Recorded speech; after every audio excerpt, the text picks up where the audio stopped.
I'm going to say it many times, but running alone is not enough to crush CIM.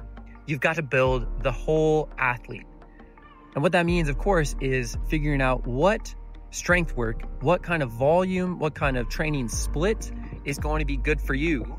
How are you going to use mobility and flexibility? Those are different things to understand how can you keep your stride really smooth, prevent injury in the entire marathon block, and then potentially use cross training, biking, pool running, elliptical, to reduce the impact on your body while really making extra aerobic gains. This is kind of a cheat code. If you can get out there at least maybe even 1 day a week, maybe 2 days a week on the bike, maybe 45 minutes, 60 minutes, totally depending on your experience, obviously, and goals. But that can be a big breakthrough for athletes who have maybe a little bit of an injury past or aren't able to get as much training in totally time on your feet running.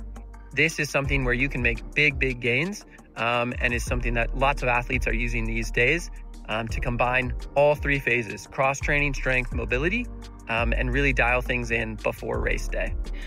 Strength training is just so important for runners, especially as we age.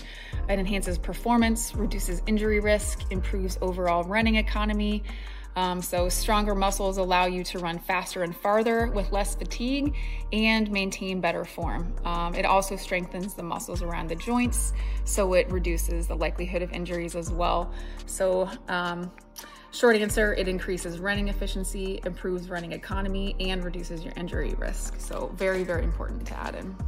Adding in some sort of strength training and mobility is really important into your marathon training. That's what's going to keep you healthy. It's going to keep you fast. It's going to keep you loose. So I recommend adding in at least 1 day of strength training a week if you can, up to 2 days, and then doing some sort of like mobility and just what I call prehab, you know, working on your glute muscles, core work. I think that stuff should be added in almost every single day. I do up to 6 days a week, but you know, 4 to 5 would be really great and recommended. And if you're, you know, maybe a lower mileage person, somebody a little bit more injury prone, I think you can always supplement your marathon training with some cross training, whether that's getting on you know, like an elliptical or a bike, maybe jumping in the pool. I think that adding in a little bit of extra exercise that way can be really helpful in the long run. I personally love strength training. I think it makes me a better athlete overall, and it's great for injury prevention. And then cross training too.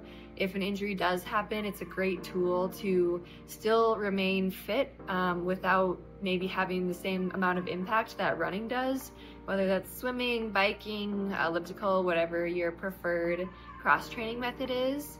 And then also just mobility and making sure you're, you know, foam rolling, doing, there's always some good pre-run exercises you could do to make sure that your muscles are actually turned on before you start your runs and workouts. And then post-run too, it's always great to foam roll and make sure you're loosening up those muscles post-run. So cross training, strength training, and mobility training are all going to serve a benefit in some way. It's just a matter of how much time do you have in your day and what's going to be most beneficial for you. For me, mobility has become very important, and it's something that I can kind of fit in right before I go to bed at night, just doing as many strength, core, and mobility exercises as I can so that I'm ready for my run the next day. Some people maybe can't handle as much mileage, and they'll do cross training as an implementation on their easy runs instead of their easy run, and then others might add in weightlifting and strength training because they're using it to get stronger and stay healthy. And so it's just a matter of, do you have time to fit all those things in, and deciding which ones are going to be most beneficial to you, because at the end of the day, running is going to be the most important thing, and then these other things that you can add in are just going to strengthen you even more.